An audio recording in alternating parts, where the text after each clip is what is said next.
DD news पर।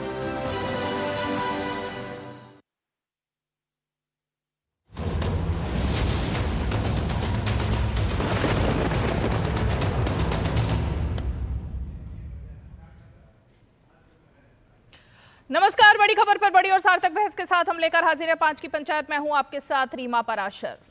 बिहार चुनाव और चुनाव से पहले वार पलटवार, ये तो होता ही है, रणनीति बनती है। चुनाव में मुद्दे होते हैं, विपक्ष सरकार पर निशाना साधता है, सरकार की अपनी रणनीति होती है। लेकिन इस बार तो बिहार में कुछ और ही चल रहा है। अब आरजेडी के अंदर आखिर ये जयचंद कौन है, सब खोज रहे हैं उसी को, क्योंकि तेज प्रताप यादव, उनके साथ जो हुआ, उनको परिवार से हटाया गया, उनको पार्टी से निकाला गया। अब उनके पास फिलहाल कुछ भी नहीं है एक तरीके से देखें। लेकिन कल एक फोन कॉल होती है अखिलेश यादव को, और अखिलेश यादव के साथ वीडियो कॉल पर तेज प्रताप यादव दिखाई देते हैं। चुनाव की भी चर्चा होती है, और चुनाव पर बात होते होते ये बात होने लग जाती है कि भाई आगे का क्या है, चुनाव लड़ोगे, किस सीट से लड़ोगे, उसको लेकर बवाल कट गया है। अब जो राजनीतिक विश्लेषक हैं उनका कहना है कि भाई इसके पीछे क्या, अब समाजवादी पार्टी के टिकट पर चुनाव लड़ सकते हैं तेज प्रताप, क्योंकि अब उनके पास अपनी सीट, अगर वो जीतने के लिए उतरते हैं और सामने अगर आरजेडी का उम्मीदवार होता है तो बड़ा मुश्किल हो जाएगा, पेंच फंस जाएगा। तो क्या खूब राजनीति चल रही है, एक तो परिवार के अंदर और दूसरा परिवार के बाहर, यानी कांग्रेस पार्टी में। कांग्रेस के अध्यक्ष मल्लिकार्जुन खड़गे ने कल एक बार फिर वही बात दोहरा दी जो कुछ समय पहले राहुल गांधी ने केरला जाकर कही थी। उन्होंने कह दिया कि छोटा मोटा राज्य बिहार, वहां पर जाकर प्रधानमंत्री प्रचार कर रहे हैं, लेकिन ऑपरेशन सिंदूर को लेकर के सेशन नहीं बुला रहे हैं वो। तो अब जो उन्होंने छोटा मोटा राज्य बिहार को बोला है, अब किस हिसाब से उन्होंने आकलन लगाया खड़गे जी ने, ये समझ नहीं आया। इसको लेकर के भी राजनीति चल रही है। तो जो महागठबंधन में रार चल रही है, सबसे ज्यादा मजा आ रहा है बीजेपी को और जेडीयू को। वो कह रहे हैं हमें तो बैठे बैठाए इन्होंने ही मुद्दे दे दिए, हमें कुछ और कहने की जरूरत ही नहीं है, क्योंकि आरजेडी का परिवारवाद और दूसरी तरफ कांग्रेस पार्टी का बिहार विरोध। आज जरा इसी पर चर्चा करते हैं। खास मेहमान हमारे साथ जुड़ेंगे कि आखिर ये जो रार मचा हुआ है, क्या इसका पूरा असर बिहार की राजनीति पर और चुनाव पर पड़ता हुआ दिखाई दे रहा है। चलिए पहले जरा बयान और तस्वीरें देखते हैं, उसके बाद रुख करेंगे मेहमानों का।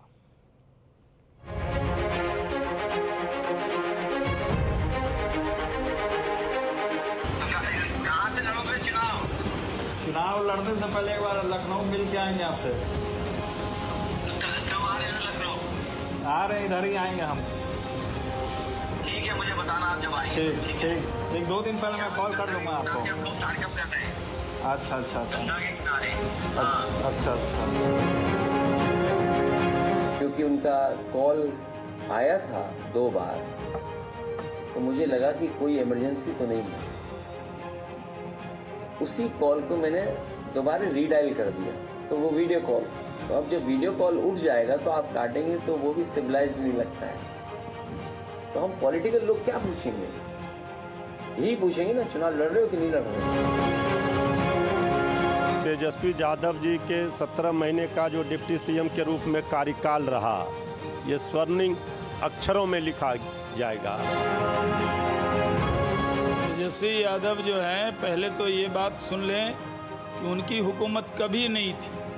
वो नीतीश कुमार की हुकूमत में उनके डिप्टी थे, नीतीश कुमार के कृपा से। वो कभी मैंडेट लेकर जीत कर उप मुख्यमंत्री या मुख्यमंत्री नहीं बने। इनके अंदर मुख्यमंत्री के चेहरे को लेकर स्थिति अब अस्पष्ट है। आने वाला समय में उन लोगों ने तय कर चुका है कि मुख्यमंत्री के चेहरा के रूप में अभी नीतीश कुमार नहीं होंगे। जो पार्टी सर से पांव तक भ्रष्टाचार में ही डूबी हुई हो, उस पार्टी के नेता इस तरह की बात करें, कौन भरोसा करेगा।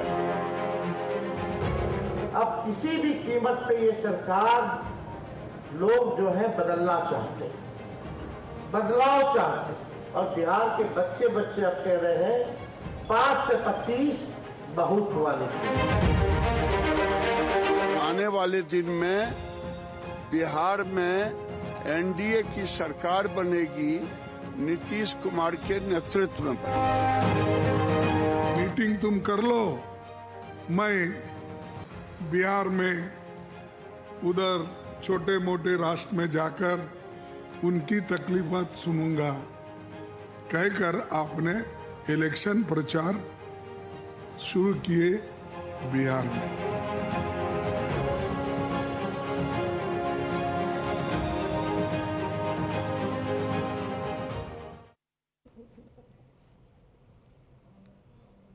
तो ये वो तस्वीर और बयान है जिसको लेकर चर्चा हम जरा शुरू करते हैं।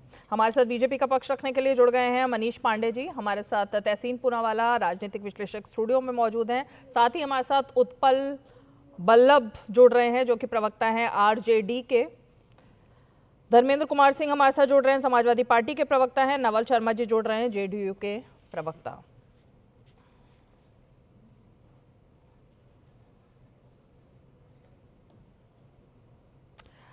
तो अभी लगता है बाकी मेहमान धीरे धीरे जुड़ रहे हैं, लेकिन दो मेहमान हमारे साथ जुड़ चुके हैं। मैं ज़रा तहसीन पूनावाला, ये जो अंत में हमने बयान चलाया ना, शुरुआत इसी से करती हूँ। ये छोटा मोटा राज्य कैसे हुआ है बिहार, मुझे समझ नहीं आया। किस आधार पर बोला गया है? क्योंकि एक बार तो मुँह की खानी पड़ी थी कांग्रेस पार्टी को और राहुल गांधी को, जब उन्होंने एक बात कही थी कि वहाँ के लोगों को राजनीतिक समझ नहीं होती है। तमाम ऐसे ऐसे बयान उन्होंने दिए थे उत्तर भारतीयों को लेकर।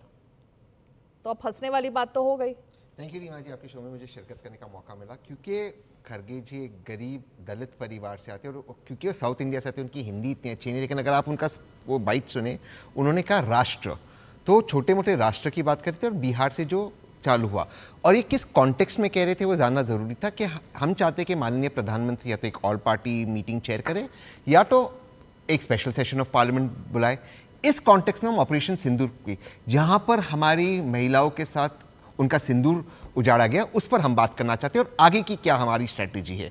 तो मुझे नहीं लगता कि उसमें कोई गलत बात करे थे। छोटे मोटे राष्ट्र के प्रधानमंत्री जो उनका जाने का उनका अधिकार भी है, कोई उस अधिकार को नहीं रोक रहा, लेकिन जैसे प्रधानमंत्री अपने इलेक्शन कैंपेनिंग को महत्व देते या किसी और देश में जाकर भारत की बात करते और अच्छा काम करते, ठीक उसी तरह जो भारत की सबसे मेन बात है, ऑपरेशन पहलगाम चालू, ऑपरेशन सिंदूर चालू है, पहलगाम के आतंकवादी कहाँ, कुछ इंपॉर्टेंट सवाल है, उसके पार्लियामेंट के अंदर चर्चा करें। तो मुझे नहीं लगता कि खड़गे जी ने ऐसा कुछ गलत कहा। नहीं, मेरी आपकी मजबूरी मैं समझ रही हूँ, आपको डिफेंड करना है। नहीं, मैं हमेशा एक गरीब दलित नेता को डिफेंड करूंगा। स्पेसिफिक बोला बिहार छोटा मोटा राष्ट्र, जहां जाकर वो उन लोगों की बात सुनना चाहते थे, इसलिए वो चले गए बिहार प्रधानमंत्री। नहीं, तो स्पेसिफिक बोला है, मतलब इससे ज्यादा शब्दों का इस्तेमाल करते तो फिर क्या? वही कह रहा हूँ, क्योंकि वो कर्नाटका से आते, वो क्या कह रहे, बिहार से उन्होंने अपना कैंपेन शुरू किया, छोटे मोटे राष्ट्र गए और बिहार में वो वापस कैंपेनिंग करे। तो पार्लियामेंट सेशन कब होगा इसकी बात कर रहे हैं, और पहलगाम में हमारी महिलाओं को इंसाफ कब मिलेगा, कब वो जो मिनिस्टर जिसने हमारी सोफिया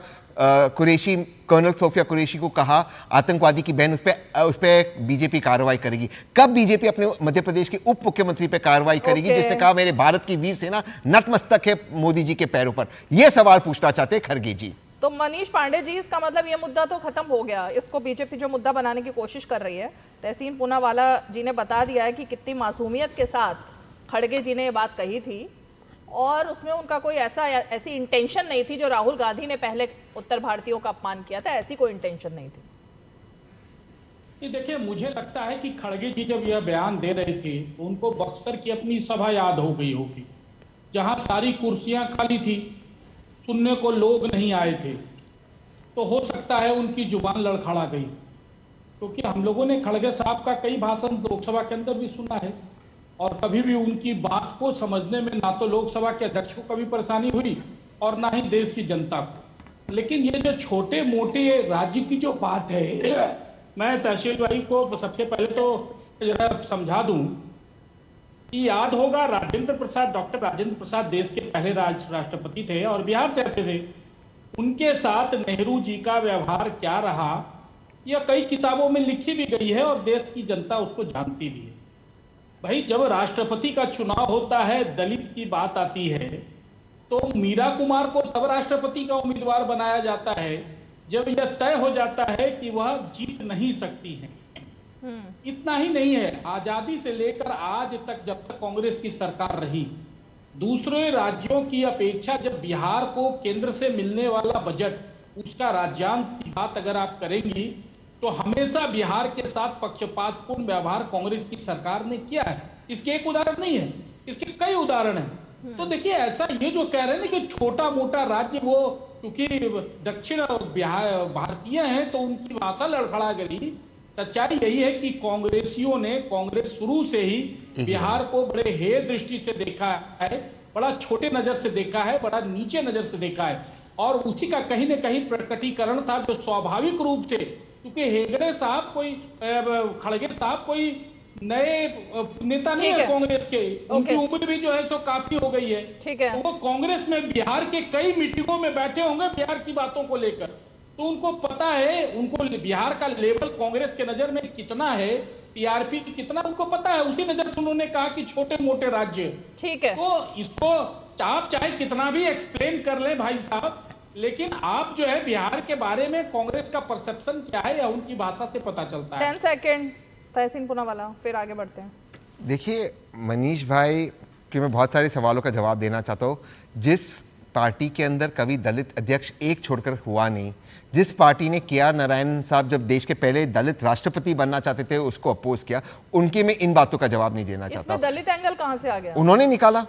उन्होंने निकाला, मैंने नहीं निकाला। खड़गे जी एक गरीब दलित, क्योंकि खड़गे जी एक गरीब दलित नेता है जिनको हिंदी नहीं आती है, वो हिंदी से इनकार नहीं है, लेकिन क्या दलित होने पर ये लाइसेंस मिलता है? बिल्कुल नहीं, वो दक्षिण भारत से आते हैं और हिंदी में उनकी इतनी पकड़ नहीं है, इसलिए वो शब्दों में थोड़ा सा वो शब्दों का जो प्रोनाउंसिएशन है वो ठीक नहीं। वो राष्ट्र की बात कर रहे थे, लेकिन मैं आगे की बात करना चाहता हूं। भाजपा हर चीज पे बात करेगी, ये बात नहीं करेगी कि करीबन 20 साल से वहां पर वर्तमान में हुकूमत में होने के बावजूद बिहार हर पैरामीटर में इनके जो केंद्र सरकार के पैरामीटर से सबसे पीछे क्यों है, सबसे ज्यादा पलायन बिहार के अंदर क्यों होता है, सबसे ज्यादा बेरोजगारी बिहार के अंदर क्यों है, इसकी बातचीत भाजपा नहीं करेगी। इस सवाल पर मेरे ख्याल से जेडीयू नवल शर्मा जी, उनको लेकर आना चाहती हूँ। नवल शर्मा जी, ये अब स्लिप ऑफ टंग हो गया होगा, ऐसा हो सकता है भाई कि किसी के भी मुंह से कुछ शब्द निकल जाए, लेकिन जो बात यहाँ तहसीन पूनावाला कह रहे हैं पहले उसका जवाब दीजिए।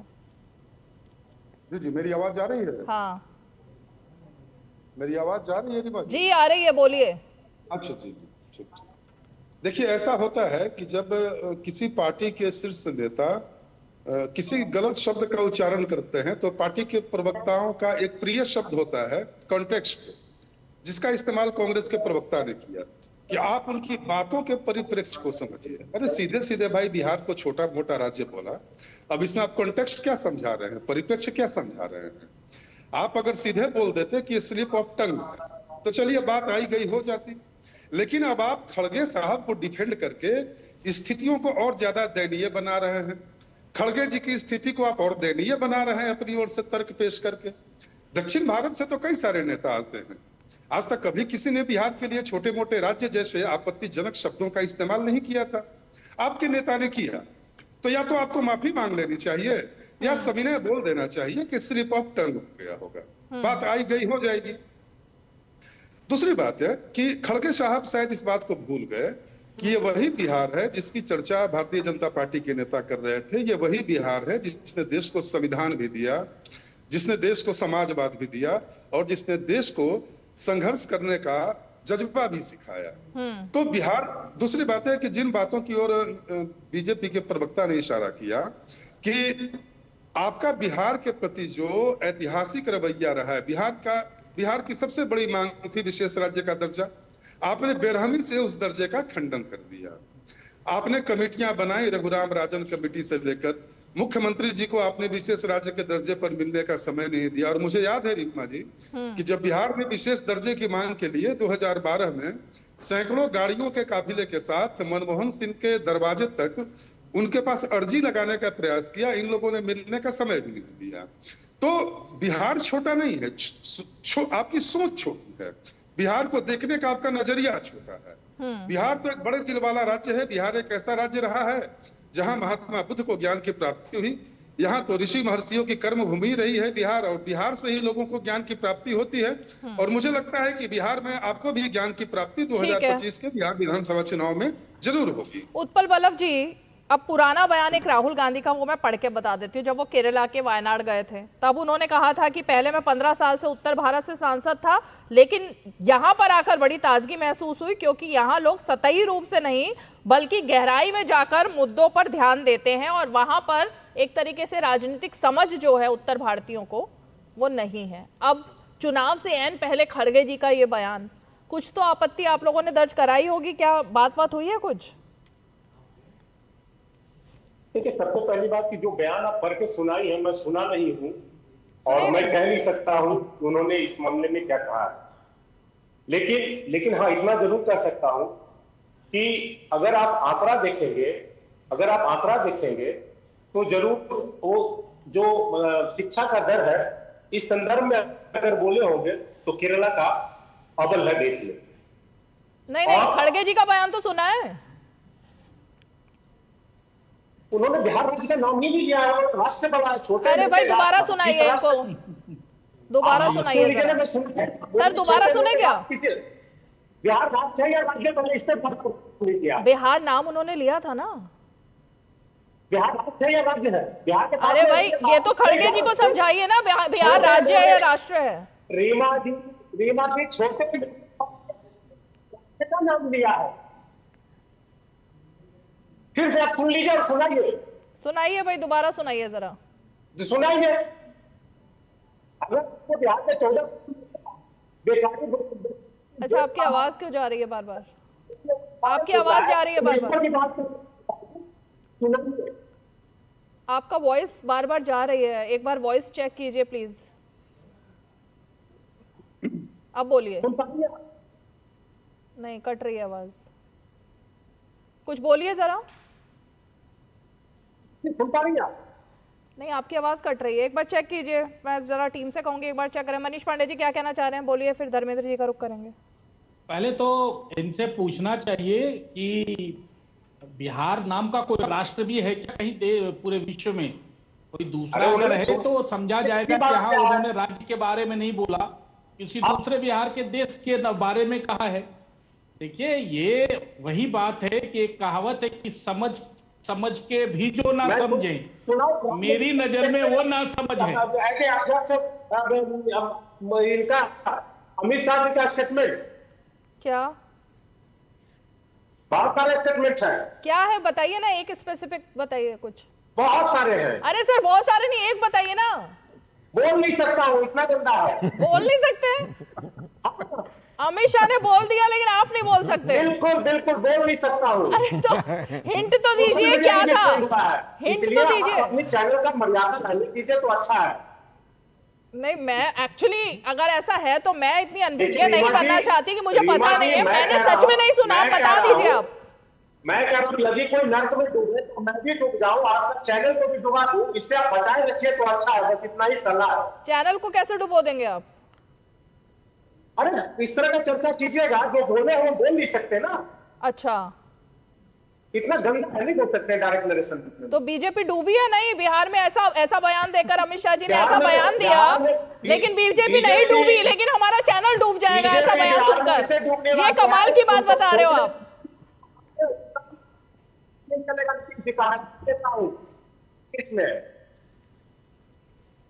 भाई इनका ऑडियो ठीक कराइए, इनका ऑडियो ठीक कराइए और धर्मेंद्र जी का रुख करते हैं। धर्मेंद्र जी, ये जो कल वीडियो वायरल हुआ है, अखिलेश यादव ने तो पल्ला झाड़ लिया पूरी तरीके से।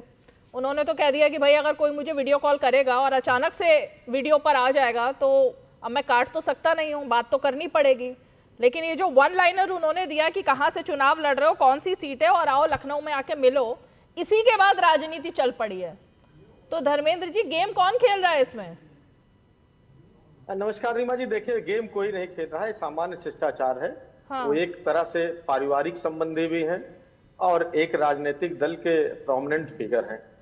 पारिवारिक संबंध होने के नाते लगातार टच में परिवार का कोई भी सदस्य एक दूसरे कॉल कर सकता है और सामान्य शिष्टाचार में बिना किसी राजनीति, बिना किसी लाग लपेट के अपनी बात कह सकता है। और अगर बात होगी तो सामान्यतः स्वास्थ्य की होगी, पॉलिटिकल कैरियर की होगी, कारोबार की होगी।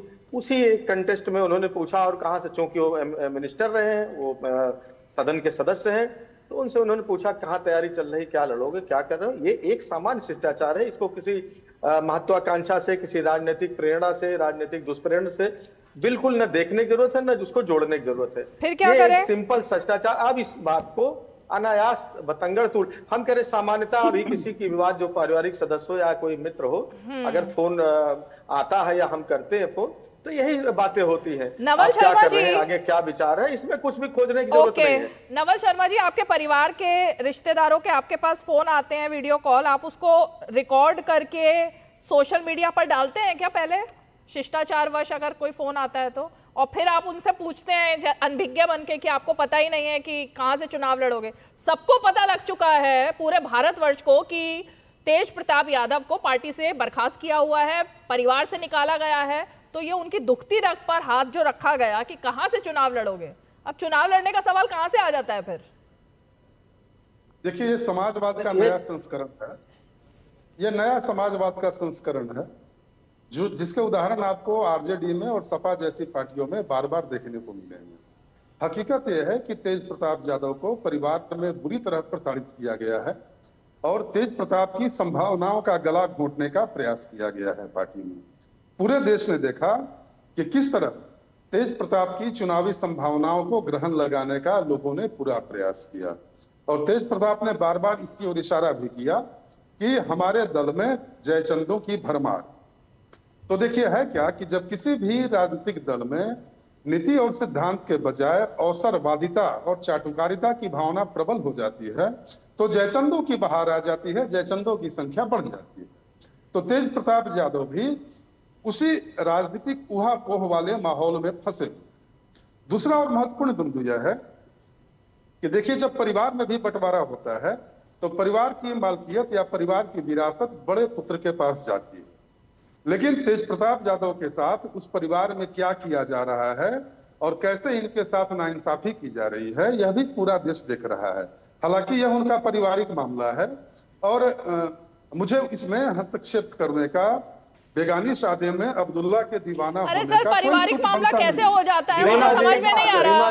वो विधायक है एक राज्य के, हाँ बिल्कुल, जनता ने उनको चुना, ये पारिवारिक मामला कैसे हो जाता है? आप भी मतलब नवल शर्मा जी ये पारिवारिक मामला कह करके इसको हल्के में ले रहे हो? नहीं, हल्का में बिल्कुल रीमा जी, रीमा जी, आ रही हूँ बोल लीजिएगा, आपकी बारी आएगी, बोल लीजिएगा।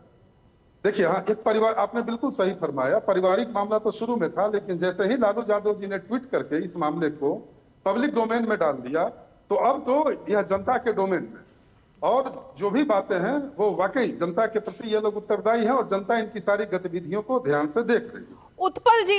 उत्पल जी, ये 5 जयचंद कौन है? पूरा बिहार और पूरा देश उनको ढूंढ रहा है इस वक्त, और खुद तेज प्रताप भी उनको ढूंढने में लगे हुए हैं कि ये जो 5 जयचंद हैं जिनकी वजह से ये सब हो रहा है, कौन है ये जयचंद? पूरे बिहार में उन्हीं का नाम चल रहा है चर्चा में, जयचंद कौन, जयचंद कौन? रीमा जी, आप पहले सुन पा रही हैं? अब आ रही है आवाज आपकी, बोलिए। हाँ, तो देखिए, तेज प्रताप जी को राष्ट्रीय अध्यक्ष जी ने पार्टी से निष्कासित कर रखा है और वो मेरे पार्टी में नहीं है, इसलिए इससे बेहतर होगा कि आप खोजी पत्रकार है, अपनी पत्रकार को बता दीजिए। पूरे देश में सबसे ज्यादा आप खोज खाद के रखते हैं, तो ये जिम्मेवारी मैं आप ही को दे देता हूँ, आप उसको खोज खाद के सब देश को बता दीजिए। अच्छा, मैं खोजूं? जी। आपकी पार्टी में कौन जयचंद पार्टी में नहीं है? तेज प्रताप यादव क्या करेंगे फिर? अब ये भी आप ही तय कर लीजिए। ये भी मुझे तय करना है? जी, बिहार के 14 करोड़ लोगों का क्या होगा, उनका भविष्य क्या होगा, तो ये सरकार मजाक बन रही है, पता है? बाकी इंडिविजुअल किसी व्यक्ति के बारे में बात करना है तो वो तय कर लीजिए, आप बात कर लीजिए तेज प्रताप से। मतलब तेज प्रताप यादव के बारे में बात ही करना मतलब मुहाल है, बात ही नहीं करनी उनके बारे में? जी सर, पता नहीं, आपकी ऑडियो बहुत प्रॉब्लमेटिक है, इनकी ऑडियो प्लीज ठीक कराइए जरा टीम, उनकी ऑडियो बिल्कुल सुनाई नहीं दे रही है, क्या बोल रहे हैं इतनी देर से? रीमा जी, यासीन जी। रीमा जी, इसमें 2 विषय है। एक तो मैं नहीं मानता हूँ ये कोई व्यक्तिगत विषय है, क्योंकि जो जेडीयू के प्रवक्ता भी बोल रहे थे कि पिताजी के बाद बड़े भाई के पास जाती विरासत, फिर छोटे भाई के पास, मुझे लगता है हम एक लोकतंत्र में रहते हैं और मुझे लगता है, हालांकि मैं विपक्ष में हूँ, ये मुझे लगता है ये शोभा नहीं देता। शायद जेडीयू इसलिए कह रही है ये सारी बातें आपके शो पे क्योंकि नीतीश जी के बेटे भी आना चाहते हैं, मैंने लास्ट टाइम भी आपके शो पे बात की, तो उनको भी एंट्री चाहिए, तो ये इसका फील्डिंग कर रहे हैं। लेकिन मैं एक महत्वपूर्ण चीज करना चाहता हूँ। देखिए ये जो आ रही है, हाँ आ रही है, आवाज आ रही है, मेरे ख्याल से आपके माइक में ही दिक्कत थी, अब ठीक है जी। अच्छा ठीक है, मौका दीजिएगा। हाँ आ रहे हैं, आप ही के पास आ रहे हैं सर, आपको मौका दे रही हूँ, आप बोल ही कहाँ रहे हो, आप तो सिर्फ सारी जिम्मेवारी रीमा जी आपकी है, आप ही खोजी पत्रकारिता कर लीजिए, आप ही जयचंद ढूंढ लीजिए, आप ही तेज प्रताप से बात कर लीजिए, सब कुछ तो मुझे ही करना है, तो मैं ही बोल लेती हूँ फिर। सारी जिम्मेवारी आपने मेरे कंधों पर डाल दी ना, इतना भार सर, इतना भार आपने मेरे कंधों पर डाला है अभी, आपने इतना भारी काम मुझे दे दिया है। क्योंकि तेरे प्रताप जी के चाचा हम नीतीश जी पे भतीजा आयोग भी बना ले। हाँ हाँ, अभी तहसीन जी को कंप्लीट करने दीजिए, बोलिए। इसमें दो चीज़ है रीमा जी।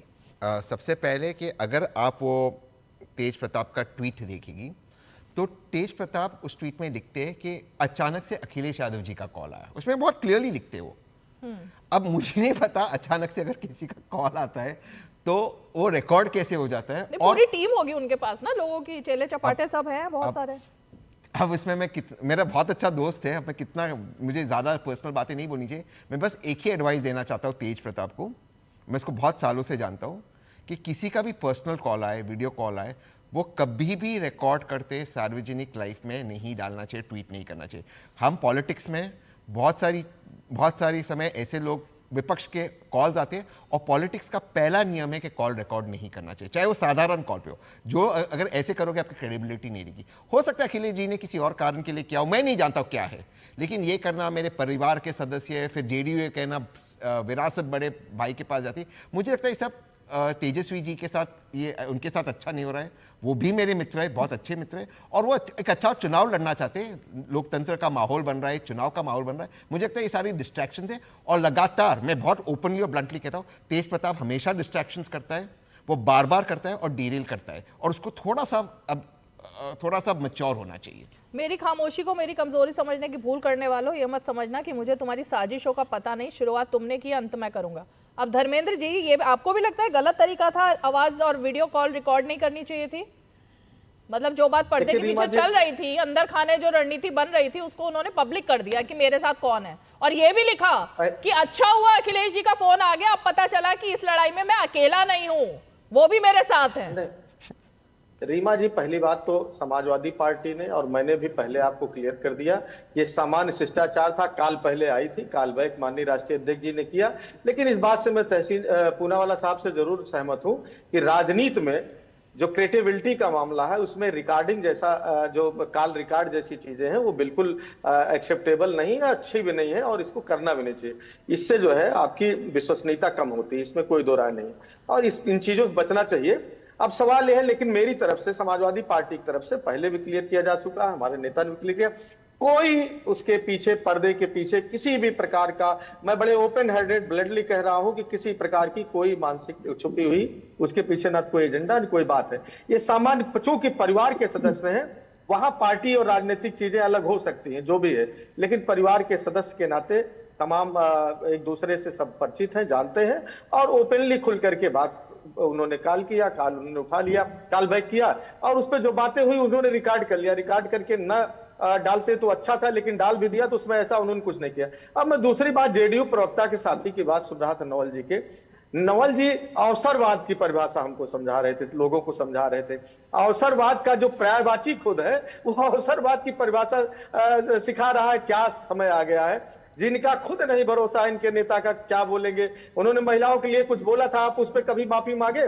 कभी आपने कहा कि उनको नहीं, वो माफी मांगते हैं या उस लायक नहीं है, या उनका मानसिक संतुलन बिगड़ गया है? वो लगातार जब चाहे कभी इस दल में कभी उस दल में सुविधा के साथ चले जाते रहे। समाजवाद को, चूंकि रहे पुराने समाजवादी है, मैं सम्मान करता हूं, समाजवाद को गिरवी रख दिया, कहां जाकर के जो सांप्रदायिकवादी पार्टी रही, जो देश को विकसित करना चाहती है, पूरी विचारधारा को जिन्होंने बेच लिया, वो दूसरों को अवसरवाद और नैतिकता का पाठ पढ़ा रहे हैं। नीतीश, बिल्कुल पूनावाला साहब ठीक कह रहे थे कि वो चूंकि परिवारवाद, बेगानी शादी, अब्दुल्ला, अरे राजनीति में बेगानी शादी नहीं, आप तो पूरा भाषण दे गए और फिर बाद में कह रहे हैं हमें क्या। आपको यह है कि आप अपने बेटे को, अपने नीतीश कुमार जी अपने बेटे को उत्तराधिकारी बनाना चाहते हैं, रास्ता खोज रहे हैं, रास्ता मिल नहीं पा रहा है, उसकी पिच तैयार की जा रही है, इसको पूरा देश जान रहा है। लेकिन सच है कि आप बिहार समय आ गया है कि बिहार को इस कुशासन से मुक्ति वहां की जनता देने जा रही है। ठीक है, नवल शर्मा जी। देखिए, कांग्रेस और सपा दोनों के प्रवक्ताओं ने इस बात की ओर इशारा किया, मैं जवाब दे देता हूं। नीतीश कुमार जी का परिवारवाद को देखने का क्या नजरिया है, यह पूरा देश जानता है, और उन लोगों के सर्टिफिकेट की बिल्कुल भी आवश्यकता नहीं है जिनकी पूरी राजनीति वंशवाद पर टिकी हुई है। ये वंशवादी पार्टियों के प्रवक्ता नीतीश कुमार की पार्टी को नसीहत देंगे परिवारवाद पर, ये तो घोर आश्चर्य है। दूसरा और महत्वपूर्ण बिंदु यह है कि इन्होंने महिलाओं को लेकर कहा, सपा के प्रवक्ता ने, भाई साहब नीतीश कुमार जी ने बिहार में महिला सशक्तिकरण का जो कार्य किया है वो न भूतो न भविष्यति है। जाइए बिहार और उत्तर प्रदेश का ही मिलान कर लीजिए कि आप अखिलेश यादव ने महिलाओं के सशक्तिकरण के लिए क्या किया था और नीतीश कुमार जी क्या कर रहे हैं। पूरे देश में बिहार ने मिसाल कायम किया है और नीतीश कुमार जी ने महिलाओं को लेकर एक भी ऐसी आपत्तिजनक टिप्पणी नहीं की, केवल आप लोग नैरेटिव बनाने का प्रयास किए जिसमें आप औंधे मुंह गिरे। लेकिन मैं आपसे पूछता हूं, अगर आप नीतीश, एक ही लाइन पूछना चाहता हूं। आपकी बात को मैं काटा नहीं, आपकी बात को मैं बीच में काटा नहीं, बोलने दीजिए। आप भी थोड़ा शिष्टाचारी बनिए। बदायूं रेप कांड याद है महोदय? बदायूं रेप कांड में मुलायम सिंह यादव जी ने क्या कहा था कि बच्चे हैं, बच्चों से गलतियां हो जाती हैं।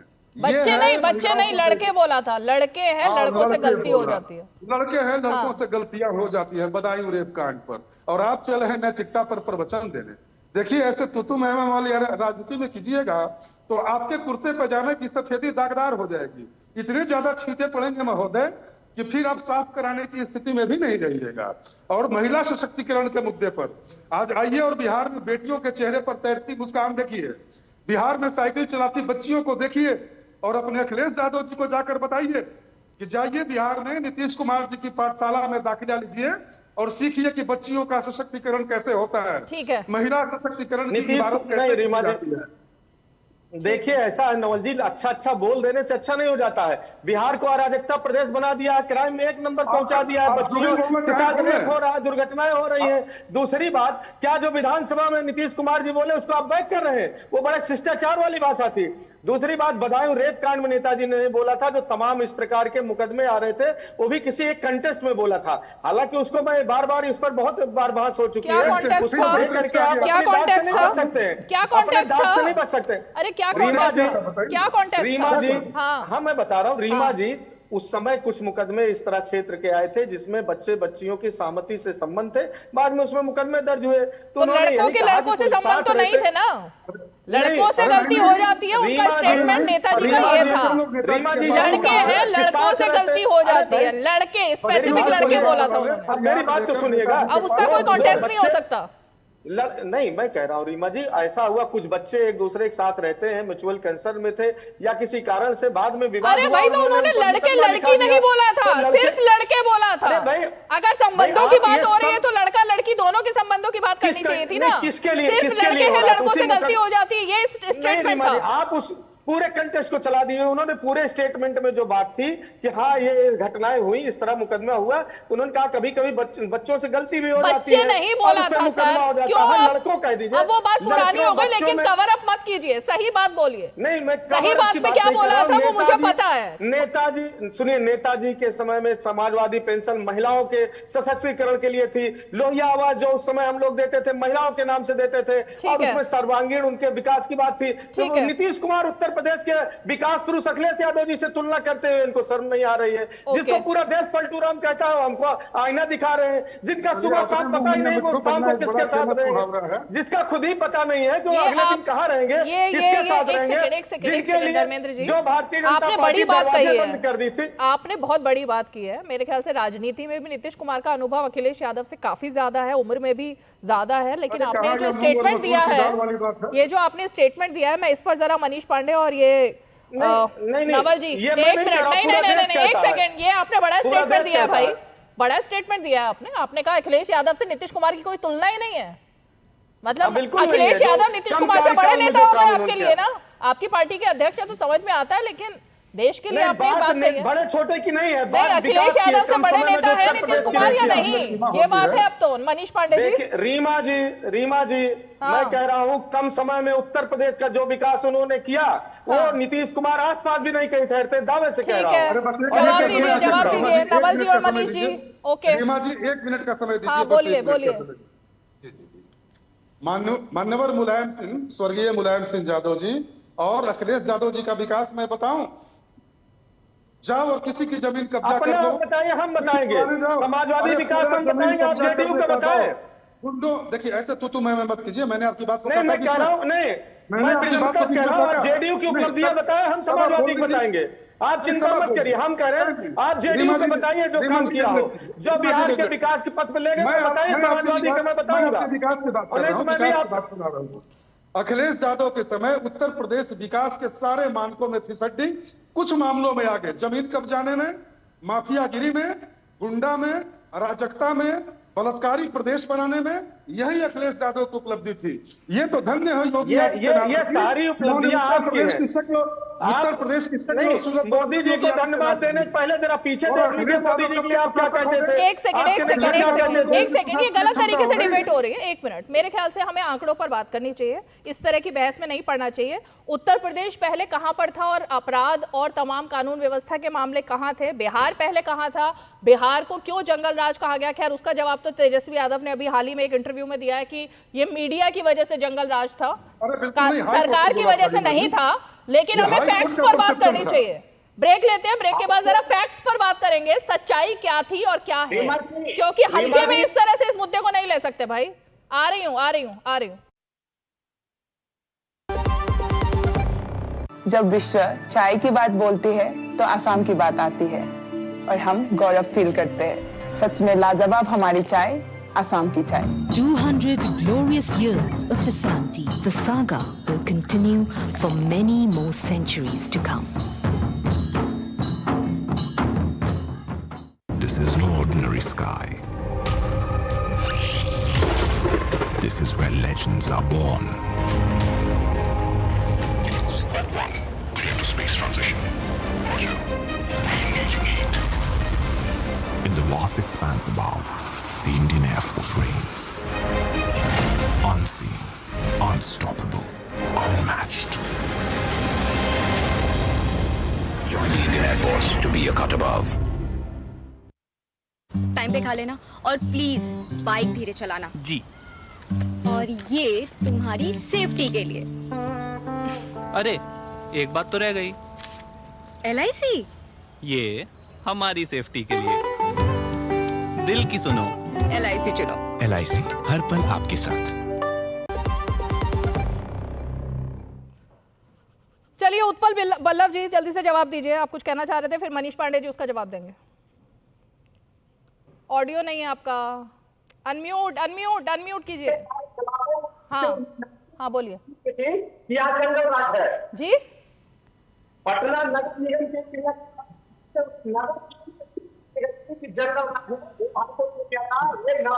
के नवल जी को ये मालूम होना चाहिए, नवल जी आप झूठ बोल रहे हैं। रही बात, दूसरी बात मैं कह रहा हूँ कि बालिका आप एक काम कीजिए, अपना माइक आई थिंक हाथ में ले लीजिए, नहीं आ रही आवाज आपकी, माइक हाथ में ले लीजिए। आप बोलिए, आप बोलिए। है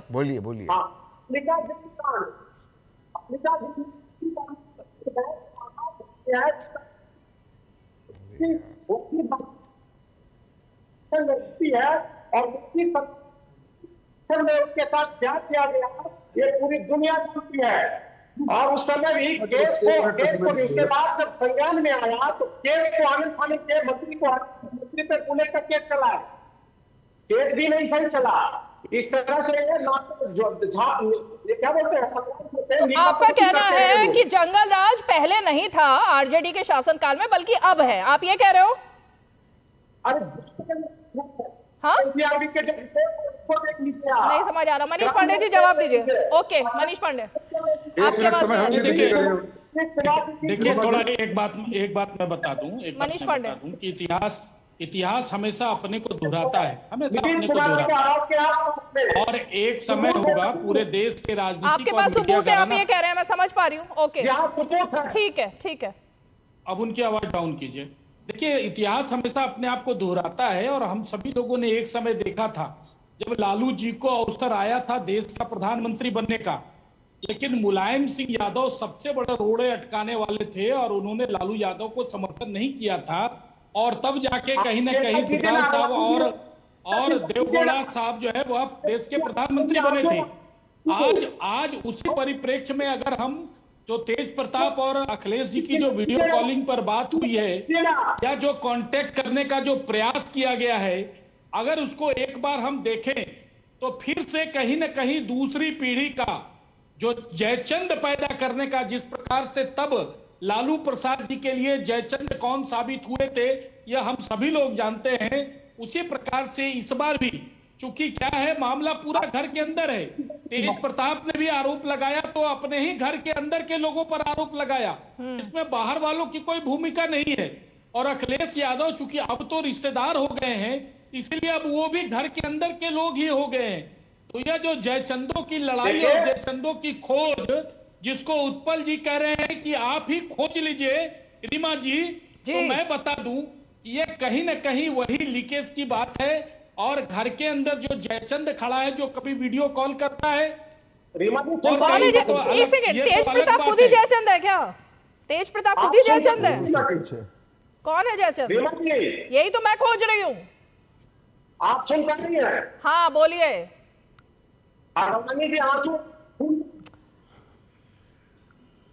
उनको इनकी आवाज नहीं आ रही, मेरी बात पूरी होने दीजिए। नहीं आ रही आवाज, नहीं आ रही आवाज, मेरी बात नहीं आ रही भाई, आवाज ही नहीं आ रही। नवल उत्पल जी, आज बहुत जरूरी था आपकी बात को सुनना, क्योंकि आरजेडी के ऊपर ही पूरा शो है और आरजेडी की आवाज ही आज सुनना सबसे महत्वपूर्ण था। लेकिन अनफॉर्चुनेटली आपका जो साथ सरकार में थे, पावर सत्ता की पूरी बागडोर लगभग आपके हाथों में थी, जैसा आप दावा करते हैं अन्य विषयों पर, तो क्यों नहीं बालिका गृह कांड का उद्भेदन या जो करना चाहते थे, आज जो आप आरोप लगाते हैं वो उस समय आप कर लिए थे, जब सारा चीज, सारी सत्ता, सारा विषय आपके पास था। तो जब आप सत्ता में साथ होते हैं तो मुद्दे समाप्त हो जाते हैं, तहसीन पूनावाला। और जब सत्ता से क्योंकि अभी तक ये सत्ता में कौन साथ रहेगा किसके, ये भी तय नहीं है तहसीन पूनावाला।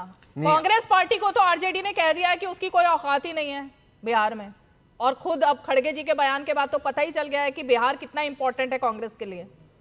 नहीं, बिना कांग्रेस पार्टी के आरजेडी चुनाव नहीं जीत सकती। और ये गठबंधन जो है इंडिया अलायंस के पहले से, इसके पहले इसका गठबंधन था, तो मुझे नहीं लगता है गठबंधन टूटेगा। थोड़ा पॉस्चरिंग होगा, दोनों पार्टियों को ज़्यादा सीट पे लड़ना होगा और वो ठीक है। महत्वपूर्ण चीज़ ये है, देखिए एक बहुत बड़ा मौका है इंडिया अलायंस या आरजेडी कांग्रेस अलायंस को कि जेडी और बीजेपी की सरकार को बदले। और जैसे मैंने कहा, जितना भी स्टैटिस्टिक्स और डेटा है, बिहार सबसे नीचे स्थान पर है भारत के डेवलपमेंट उन्नति में इस वक्त में। वर्तमान कौन सा डेटा है? सेंट्रल गवर्नमेंट का नीति आयोग का डेटा। हर पैरामीटर में सबसे ज्यादा बेरोजगारी देश में बिहार में है, सबसे ज्यादा गरीबी बिहार के अंदर है, हेल्थ इंडेक्स में सबसे खराब बिहार है, क्राइम में नंबर 2 पे बिहार है, लेकिन जस्टिस मिलने में सबसे लास्ट पे बिहार के अंदर है, सबसे ज्यादा पलायन भारत से बाहर बिहार पे होता है, हेल्थ एचडीआई में बिहार सबसे कमजोर स्थान पे। ये सारी नीति आयोग का रिपोर्ट है। जो पॉवर्टी एलिवेशन का रिपोर्ट है, सबसे अच्छा ओडिशा ने किया है और सबसे खराब बिहार ने परफॉर्म किया है। लेकिन इसको छोड़ते हैं, जो गरीब राज्य है उसको छोड़ते हैं, तो ये एक मौका है। लेकिन जो सवाल उठता है जयचंद, मैं इस पे नहीं जाऊंगा, लेकिन बार बार तेजस्वी यादव को कौन डाइवर्ट कर रहा है? आज रीमा जी के शो पे हम कितने मुद्दों पे अटैक कर सकते हैं भाजपा पे, वो छोड़कर हम क्या डिस्कस करें? वीडियो कॉल्स, कौन इस तरह की हरकतें बार बार कर रहा है? कभी पुलिस वाले को नचा देना है, कभी कुछ और करना है। इस तरह की चीजों को गलत है, मैं गलत को गलत ही कहूंगा। और जेन्युइनली अगर कांग्रेस और आरजेडी जीतना चाहती है, तेज प्रताप को थोड़ा सा मैच्योर होना चाहिए। वो उसके भाई के रास्ते में परेशानी ला रहा है, वो जेन्युइनली थोड़ा सा उसको मैच्योर और थोड़ा सा ग्रेविटास। ये कोई स्कूल का प्ले नहीं है कि आप किसी का वीडियो कॉल रिकॉर्ड कर दो, कोई मजाक नहीं चल रहा है, बिहार के चुनाव चल रहे और थोड़ा सा गंभीर होना जरूरी है। लालू जी के बेटे थोड़ा सा गंभीर हो। अच्छा, नहीं, लेकिन एक सेकंड, बिहार दूसरे नंबर पर है, मैं अभी देख पा रही हूँ, तो क्योंकि डेटा मैंने निकाला, 17वां स्थान है रैंकिंग में बिहार का, सबसे बेहतर, 19 सबसे खराब रहा पहले, है ना। अभी का ये डेटा जो है, कई राज्यों में अभी भी बिहार जो है वो सुरक्षित माना जाता है, अभी भी आज की डेट में। ये आज का डेटा है, और चाहे वो पुलिस की कानून व्यवस्थाएं, हत्याएं हो, इन सब मामलों में पहले से लेकर अब में बिहार के सारे आंकड़ों में सुधार हुआ है। ऐसा आंकड़ा बिहार का है आज की डेट में। तो मेरे ख्याल से कि इकोनॉमिक पैरामीटर्स में बिहार सबसे कमजोर है भारत के अंदर, सबसे कमजोर। देखिए, बिहार सबसे तेज गति से बढ़ती हुई अर्थव्यवस्था है। नहीं, ये भी गलत है जी। माफी चाहता हूँ, गलत है। अरे भाई सुन लीजिए ना, आपको मैं बता दूं, सबसे पहली बात तो यह है कि आप अभी तो बता रहे थे ना तेज प्रताप के बारे में, सबसे पहले तो वो सारी चीजों का थोड़ा सा आप मिलान कर लें राहुल गांधी जी के बारे में। अरे भाई, आप उनको तो ज्ञान दे नहीं पाते और तेज प्रताप को आप सजेशन दे रहे हैं। ज्ञान कोई नहीं लेता। आप नहीं देता, सच कह रहा हूं, लेते तो विपक्ष में नहीं होते ना। आप राहुल गांधी को देने का प्रयास कीजिए, शायद आपका ज्ञान वो ले ले। लेकिन जिन हरकतों के बारे में आप तेज प्रताप को कह रहे थे, वही हरकत तो करीब करीब थोड़ा बहुत कम बेसी राहुल गांधी भी करते हैं। नहीं, तो वो इसलिए नहीं, ये दो तरह का दोहरा चश्मा नहीं होना चाहिए। आप तो आपको तो तस्लीम भाई कम से कम इस बारे में तो सिमिलरिटी रखनी चाहिए, मुझे लगता है। और उसमें भी तेज प्रताप राज्य की राजनीति करते हैं और राहुल जी तो देश की राजनीति करते हैं। तो राहुल जी अगर आपके सुझाव मान लें तो मुझे लगता है उत्पल जी अब एक बार जरा बोलिए, आपकी आवाज अगर आ रही होगी तो मैं चाहूंगी एक बार। अभी तक भी जयचंद का पता नहीं लगा। अब तेज प्रताप खुद जयचंद हैं या पार्टी में जयचंद छिपे हैं या कोई परिवार को ही तहस नहस करना चाह रहा है इस चुनाव में? क्या ये रणनीति एक बड़ी रणनीति चल रही है? क्या साजिश चल रही है कुछ परिवार के खिलाफ? और कौन है ये लोग, इनका तो पता लगाना आपका भी काम है ना, जिनकी वजह से इमेज खराब हो रही है। उत्पल जी एक बार बोल दिए जरा, अगर आवाज ठीक है तो। अब नहीं जा रही आवाज। धर्मेंद्र जी। जी देखिए, जहां तक बिहार की बात थी, इकोनॉमिक सर्वे में बिहार में महिला अपराधों में 13% की वृद्धि हुई है। तमाम डेटा पूना वाला साहब ने बताया भी। हम इससे बड़ी बात करें, मनीष जी उनको तो राह दे रहे हैं कि राहुल गांधी से बता दें, ये बता दें। कम से कम नरेंद्र मोदी जी को और अमित शाह जी को आप जरूर बताइएगा कि जो वादा करके 14 से कई चुनाव जीत करके आए हैं, या बिहार में भी जो वादा उन्होंने किया तो उसको पूरा करें। माँ गंगा अभी तक साफ नहीं हुई, काशी कोयटो नहीं बना, साउथ स्मार्ट सिटी नहीं तैयार हुई, अभी तक हम लोग सपना ही देख रहे हैं। अरे यूपी की बात बिहार में क्यों कर रहे हो आप? बिहार के पर चर्चा हो रही है सर। धर्मेंद्र जी क्या हो गया? मैं पूरे यूपी का चुनाव अभी दूर है, अभी तो बिहार का चुनाव होना है पहले। रीमा जी मैं पूरे देश की बात कर रहा हूँ। अच्छा, पूरे देश की बात? पूरी देश की बात मैं कर रहा हूँ। बिहार छोड़ दीजिए, बिहार में तो जो होगा वो सब तय कर लिया जनता ने। इनको वहां से मुक्त करना है इनके कुशासन से। अच्छा। इनके समय में देखिए, प्रति व्यक्ति आय में बिहार देश में सबसे नीचे है रीमा जी, इसमें कोई दो राय नहीं। आप चाहे जो डाटा खोज लाइए, और राष्ट्रीय औसत का तिहाई भी नहीं है। ठीक है, राष्ट्रीय औसत के 1 तिहाई से भी कम है। ये स्थिति है, ये स्थिति है बिहार के अंदर। और महिला अपराधों में लगातार उत्तरोत्तर वृद्धि हो रही है। अभी लगातार अखबार और टीवी खोलिए तो बिहार में कोई बड़ा कोई क्राइम हो रहा होता है, उसको संभाल नहीं पा रहे, गैंगवार तक हो रही है। कौन से कानून व्यवस्था, कौन से सुशासन की बात करते हैं? और तब जब इतना बड़ा लंबा कार्यकाल मिला, ऐसा नहीं मैं कह रहा हूं कि उनको कार्यकाल कम मिला और तब कर देते जादूगरछड़ी तरह। लगातार उनको वहां के जनता ने मौका दिया। अगर उसके बाद भी बुनियादी सवाल हल नहीं हुए, वहां के लोगों की प्रति व्यक्ति आय बढ़ी नहीं, ठीक है। उत्पल जी आवाज आ रही है तो बोलिए जल्दी से। नहीं तो फिर जो है उत्पल जी आवाज आ रही है? उत्पल जी आवाज आ रही है? नहीं आ रही है। नवल जी। जी जी देखिए, मुझे थोड़ा समय दीजिएगा, बहुत देर के बाद आपने समय दिया। मैं बस 2-3 बातों की चर्चा करूंगा। पहली बात तो ये कि तोता रटंत शहर में बड़ा आसान होता है बोल देना, यहाँ बलात्कार, वहां अपहरण, राज्य में विकास कुछ नहीं।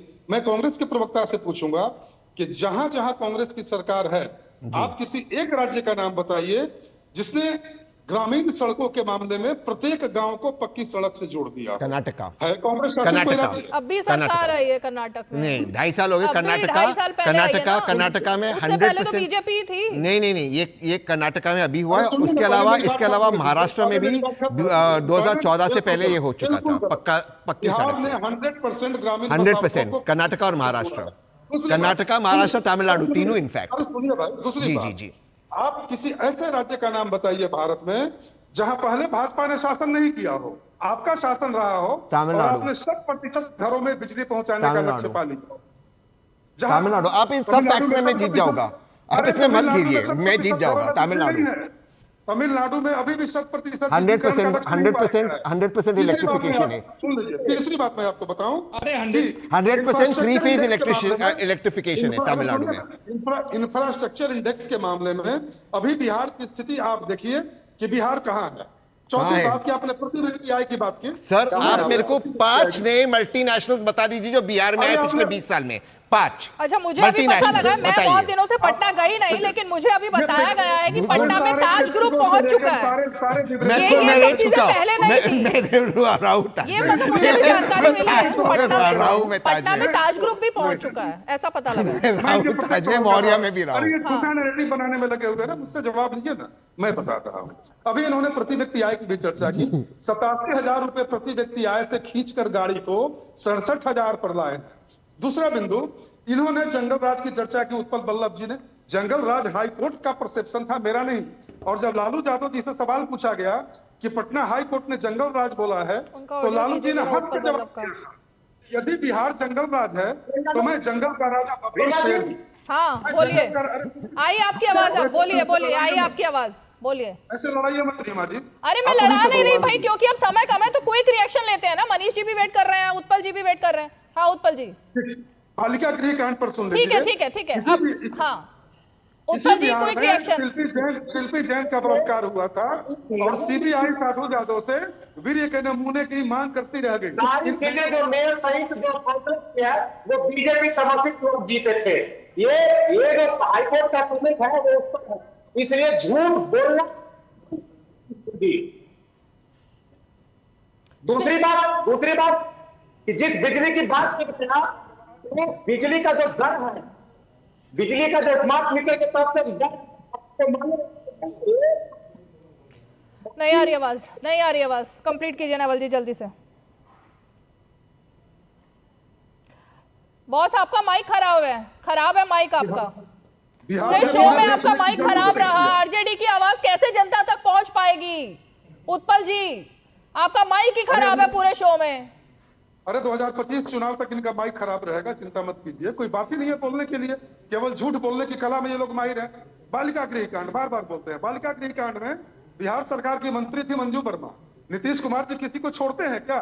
नीतीश कुमार की प्रशासकीय शैली पूरे देश में अद्भुत मानी जाती है। ठीक है। मंजू वर्मा जेल गई, मंत्री के पति जेल गए, मुख्य आरोपी ब्रजेश ठाकुर जेल गया। ठीक है धर्मेंद्र जी, जवाब मिल गया आपको?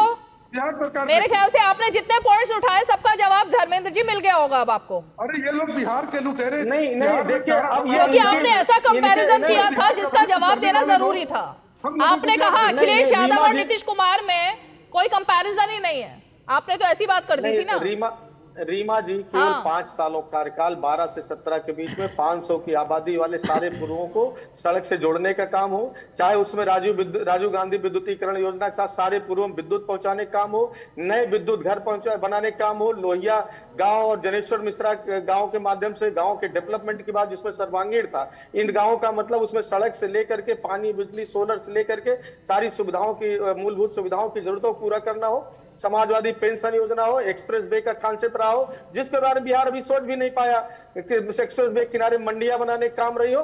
देखिए एक बड़ी लंबी फेरिस्त है वो, उसमें विकास के कामों में कहीं हमसे नीतीश कुमार जी जेडीयू के साथी नहीं टिक पाएंगे।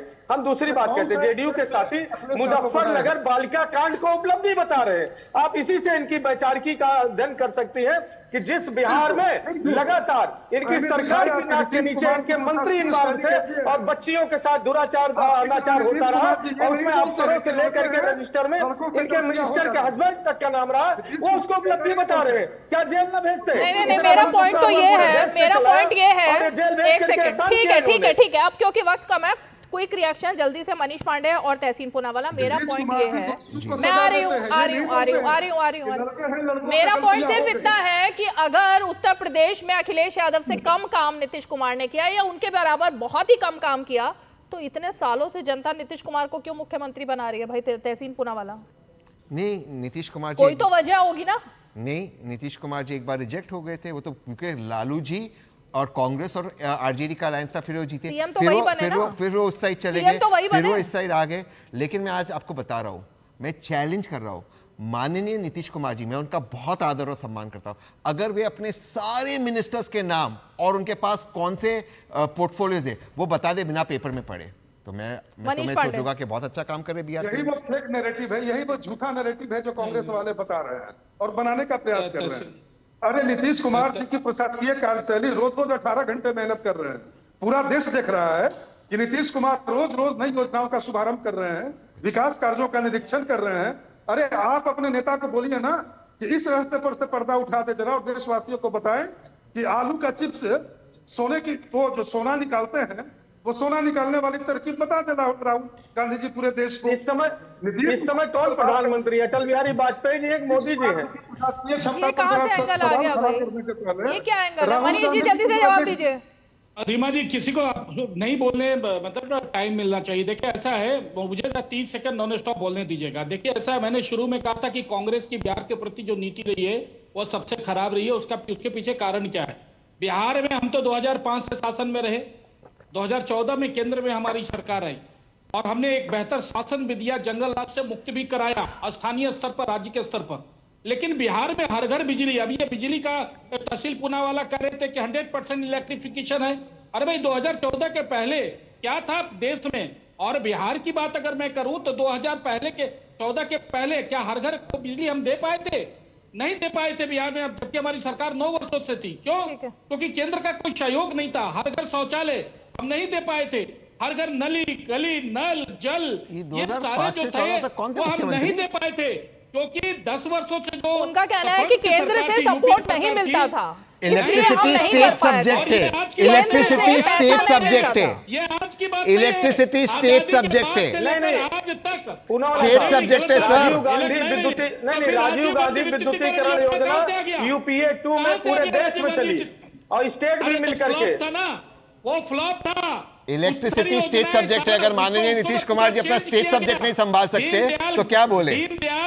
दीनदयाल उपाध्याय ग्राम विद्युतीकरण योजना जब आया तब जाके 100% इलेक्ट्रिफिकेशन हुआ। तो फिर स्टेट सब्जेक्ट क्यों संभाले थे? दे देते केंद्र को। इसलिए कहा कि ये जो है ना, ये जो खड़गे साहब का बयान आया है ये कोई नया नहीं है, ये बिहार को तुच्छ छोटा मोटा शुरू से समझते रहे। ठीक है, तो ये बयान आप एक दलित नेता पे अटैक कर रहे हो, इसकी आंच दूर तक जाएगी। आप एक दलित नेता पे अटैक कर रहे हो। आप सभी खास मेहमान हमारे साथ 5 की पंचायत में जुड़े हैं। वक्त की बात है, इसे यहीं इसको रोकना होगा मुझे। लेकिन जाहिर तौर पर बिहार का चुनाव काफी गर्मा गर्म चुनाव होने वाला है, सभी को पता है, मुद्दों की भी भरमार है।